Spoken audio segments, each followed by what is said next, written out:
Oh, whoops, I forgot to keep my mic very close. Let's try that all again. What is up, YouTube? This is Alex Rose, and I have some awesome news for you today.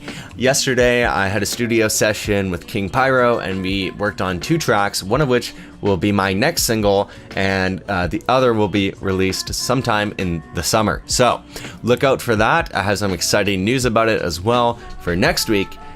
So keep your eyes peeled. Make sure to subscribe and hit that bell icon so that you are informed when I release more information about that. And follow me on my socials and over at djalexrose.com so that you can be informed and up to date, see all the behind the scenes stuff about how that's gonna go. But first, let's run the intro.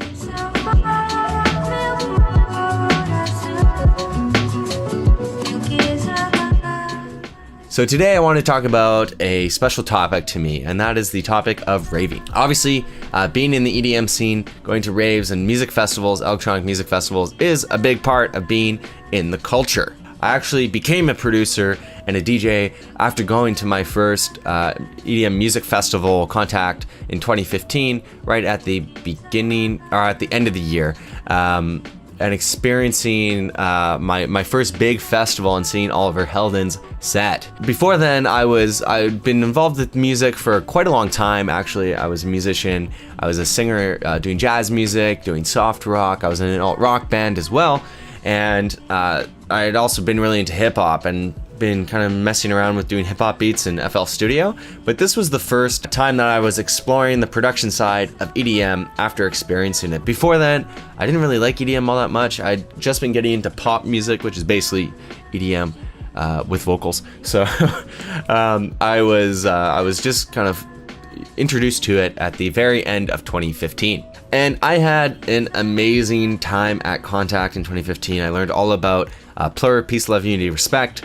And I really love the body positivity angle of it, and the be free to dance however you want angle. I think that's super important. There's definitely a confidence crisis among young people, and it's really important that we have a community or culture that's about young people feeling comfortable in their own skin, feeling confident, and enjoying their time. I think it's really awesome, counteracts a lot of the negative culture that a lot of young people get in high school, and it was a really positive part of the community. One of the negative things about the way that I first saw raving and that I first treated going to these music festivals was that I cared a little bit too much about girls and about attracting people and about making out with strangers and that kind of thing, which was a real negative. There's nothing wrong with having sexual and romantic encounters with people and all that. Everyone's consenting and everything. There's nothing necessarily wrong with that, but it's definitely not the kind of person that I was interested or am interested in being. And I don't think that it's necessarily why you should be at music festivals or at raves. It's not definitely something that's changed in me over time. I really am here for the music and really am passionate. I've always been passionate about the music, but I don't get as easily distracted by that kind of stuff anymore.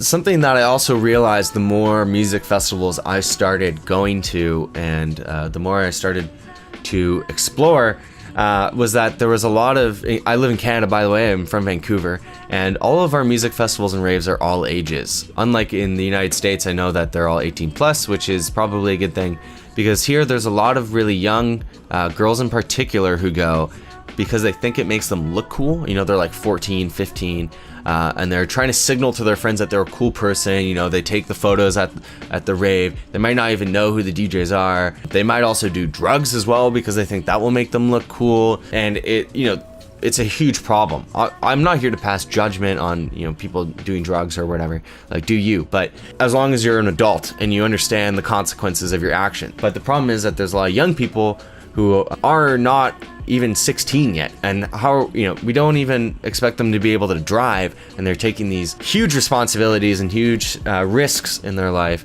and unfortunately Vancouver doesn't protect them from that. And it would be a lot better too if the age restriction was for just young people, but unfortunately a lot of times they're interacting with older guys who are maybe 25, and these girls think it'll make them look cool to hook up with them, and these guys are totally abusing that situation by taking advantage of these super young girls. A lot of times they don't even know the age of the girls, and it's not really their fault in that case, right? Because how are you supposed to know that this person doesn't really consent because they're underage or whatever?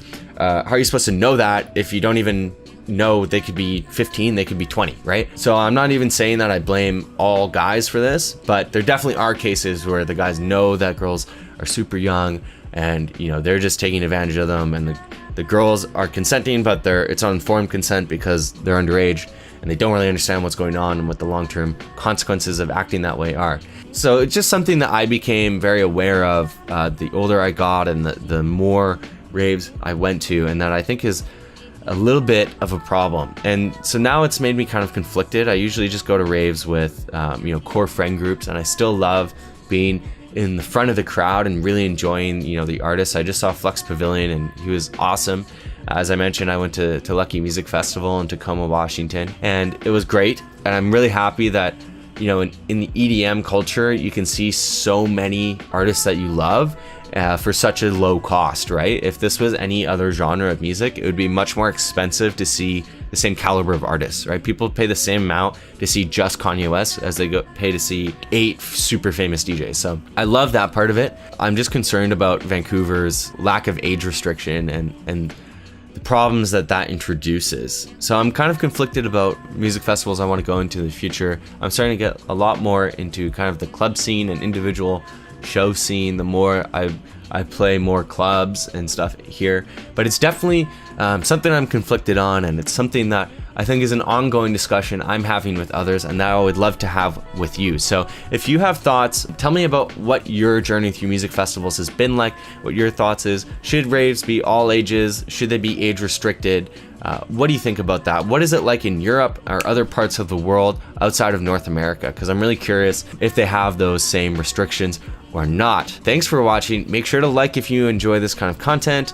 Comment down below your thoughts on the topic, and make sure to subscribe and press that bell button if you haven't already. Thanks for watching. This has been Alex Rose. Happy dancing.